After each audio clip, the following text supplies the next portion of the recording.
Britain passed the Stamp Act, the Americans didn't like it at all. So they decided to do something about it, and they formed the Stamp Act Congress.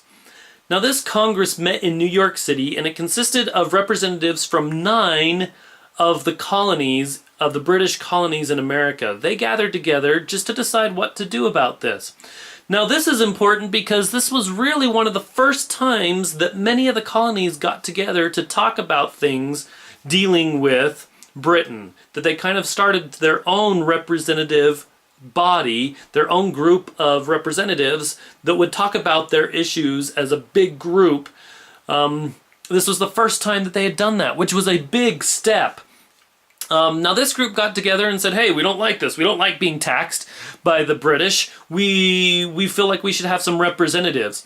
At this point, there really was not a lot of talk about separating from England. There might have been some people that kind of felt that a little bit, but really at this point, they didn't feel like they had to separate from England.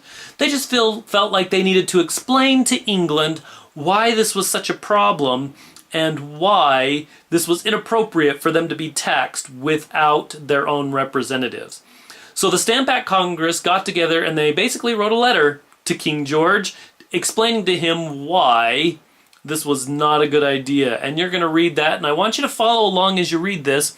Read the points of their logic, because it does talk a lot about how the Americans and how these great men, many of whom became the grand founding fathers of America, how they thought about government and how they thought about the ways that government should interact with the people and where the power came from. This letter that they wrote is very clear, very logical. Follow the logic of it, and they will step from step A, B, C, D, E, F, G, right down the line, explaining how the government should work and why the British government is not doing the right thing at this point. So read along. I'm going to read it with you. Go back and you can click that part in the interface, and I'll read along with you the Declaration of Rights from the Stamp Act Congress.